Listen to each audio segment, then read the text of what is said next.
Chapter 4 Nightmare Night. Trixie and Oculus had settled into a small room in Town Hall, intended for out-of-town government officials to stay while on official business. There's also, apparently, a clear representative for the princess. The room, despite its intended use, wasn't that high quality. A high-quality motel, but a motel nonetheless. But it's free lodgings, and the mayor can't be expected to maintain a hotel-quality room that will rarely be used. Trixie even questioned whether the room had ever been used for its intended purpose. The room was simply a large bedroom with 2 beds, a dresser drawer with a record player on top of it, a closet with extra bedding, and a small bathroom. Considering its simple nature, Trixie doubted that any government officials or Caroline had ever stayed in the room. She almost considered complaining about the room before remembering she'd likely been spoiled by the luxuries of Canterlot. If it weren't for the case that she initially was from Las Vegas, she likely would have caught herself and realized she had been spoiled. Icos had the opposite opinion for Trixie. Despite being born and raised in Caroline, Icos seemed to enjoy the simple nature of the room, having yet become another snobby like Carolosians. Perhaps it's because of one of the castle staff, Fancy Pants, wasn't as snobby as other Carolosians, despite his high-class nature. Icos' complaint was that the room had no kitchenette. It's not because she wanted to cook anything, especially with the kind of food that Trixie eats, but because she likes saying the word kitchenette. It's okay, Oculus. I love the word spelunking. How's your eye doing? Trixie asked the full filly. Icos removed the ice pack, feeling that the swelling had gone down to almost nothing. But there was still a nasty-looking bruise left. Trixie didn't understand how an injury from her disguised form translated to her natural form like this, or how using an ice pack works in both forms. A pony form makes sense to some extent, considering the similar shape, but what about an unequine form, or even an inanimate object like a rock? So he supposed it was just another mystery she had yet to learn about changeling biology. Well, at least the swelling's gone down, Trixie continued after analyzing the injury. Other than a black eye, there shouldn't be any lasting damage. Why does Apple Bloom hate me? Icos asked. I'm sure it's nothing personal, Trixie explained. Even in a small town like this, you're bound to come across bullies. So it's no different from Canterlot's. Don't think like that, Oculus, Trixie said in a calming voice. You've already made 2 new friends on your first day. 3 if you count mod. As even knows your secret. How many friends do you have in Canterlot at your own age? And how many friends do you have that you know your secret? Do you think they'd still be my friends, even if they knew my secret? Oculus asked with a hint of hope in her voice.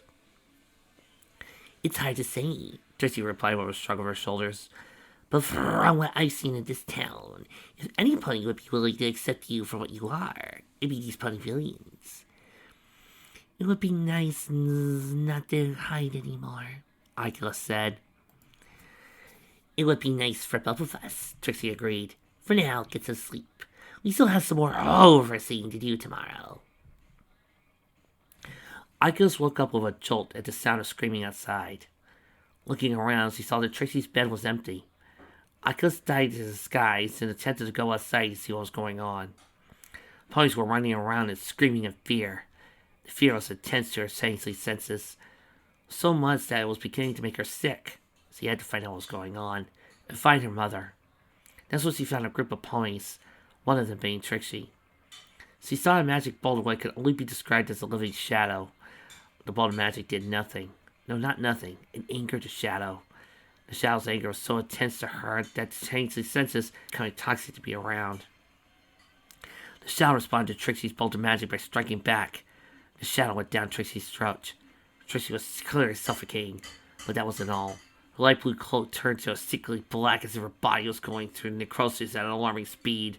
Her mane turned black as it became a miasma similar to what the shadow was made of. The miasma filled the sclera of her eyes, turning them black. Her horn lengthened into a sharp, curved demon of a horn.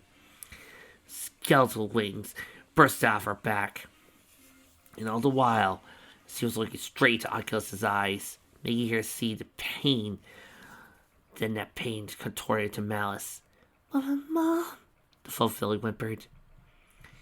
Your mother isn't here right now. The demon that used to be Trixie said, her voice being about the only thing about her that didn't change, twisting the proverbial knife into the changeling's heart. Please leave a message at the sound of the screech. Demon then let out an ear-piercing, unnatural screech that no pony should be capable of. As much as Oculus tried to hold her close to her ears, she couldn't stop the sensation of a warm, ficus liquid seeping out of her ears. Liquid wasn't red, but rather blue. The color of changeling blood. Her disguise wasn't hiding her blood. And here I did a green on Fall Starfleet. It's not a big deal. I just happen to like using blood for changeling color.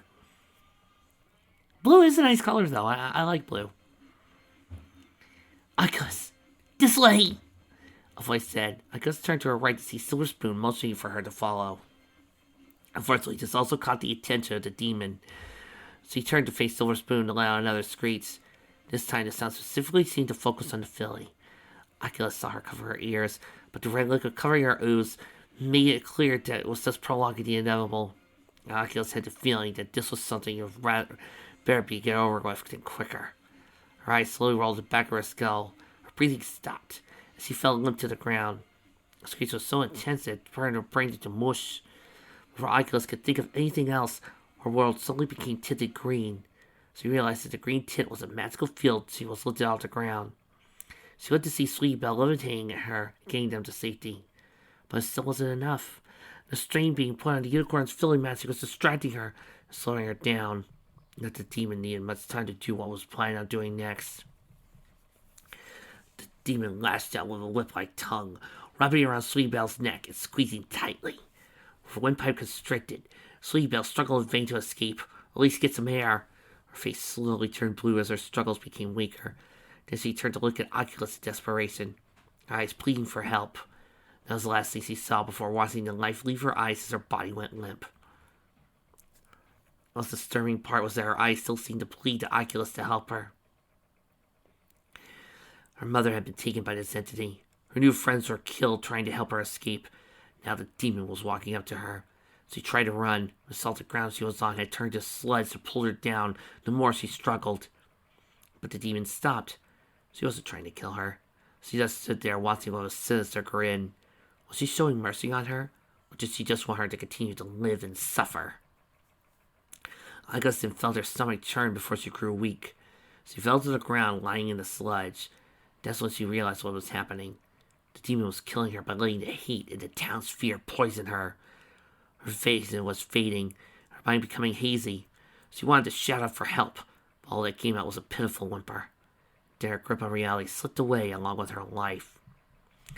Aiko sat up in her bed in a cold sweat. She was woken up by a scream. No, wait, she was the one who screamed. "Oculus, what's wrong?" Trixie heard. Trixie asked. She looked to the other bed and saw that Trixie sat up, a look of worry on her face. "I just had," Oculus began, but her stomach cut her off. She jumped out of bed and ran for the bathroom before emptying the contents of her stomach into the toilet. She then felt love energy soothing her stomach. She felt a hope begin to rub her back. "That must have been one doozy of a nightmare you had," Trixie concluded in a quiet, comforting voice. After getting cleaned up, Aiko told Trixie about the nightmare she had.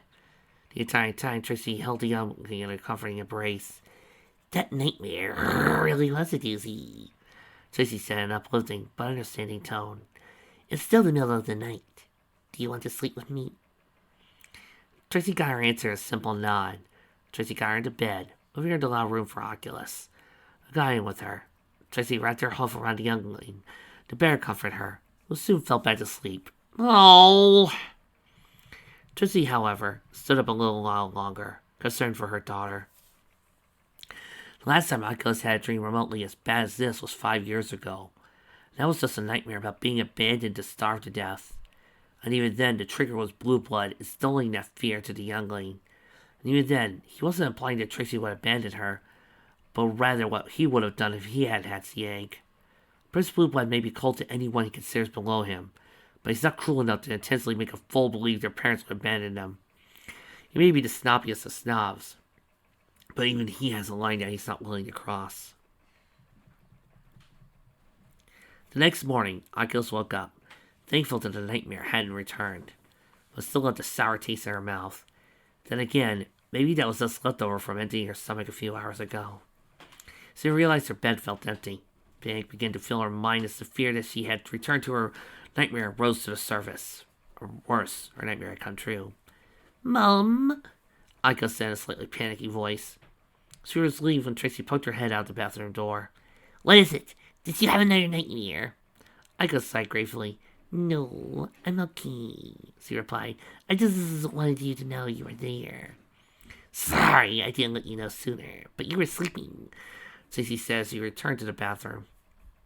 Aiko's falling behind. In the bathroom, it was apparent Trixie had been cleaning. Specks of green around the toilet bowl made it obvious why. "Last night, you did leave a bit of a mess. I don't know what it is about changeling vomit, but it's hard to clean." Aiko's pinned her ears back and saying, "Sorry." "It's not your fault," Trixie assured. "It's your own biology, I suppose. I can't fault you for how your body works." Aiko took a look at the dried gelatinous green chunks. That came to mind. She let her horn for a fraction of a second. Then she saw that the dried chunks were no longer hard, but malleable and easy to clean. "How did you do that?" Trixie asked. "I'm not exactly sure how it works," Aiko said. "But one time when I spit up this green stuff, I was having trouble cleaning it. So I tried using my magic. Found out that I could control it in a way. I can make it hard, or soft, or solid, or liquid, sticky, or slippery. Things like that." Trixie tested it and wiped a chunk as quickly as wiping a piece of jelly off the counter. "I wish I'd known about this sooner," Trixie said. "Would make cleaning this up a lot easier." "I also learned that I can make it whatever I want," Aiko said. "Well, mostly. Throwing up is something I can control, and I can only make a limited amount of time." "How long have you known about this?" Trixie asked. "And why didn't you let me know?" "For about a year," Aiko answered. "And I was afraid of telling anybody because I was afraid of Twilight finding out. Specifically, I was afraid she would experiment on me." "Aiko, you know she wouldn't." Trixie paused for a second to rethink what I was saying. "Who am I kidding? She totally would want to experiment on you. But you know that there is still a lot we don't know about what you are. If I can promise that Twilight won't test on you directly without consent, will you at least be willing to help her experiment on that, "I haven't thought of what to call it either," Aiko said. The two of them burst into laughter at the thought. And the Oculus had. This was a well-needed laugh.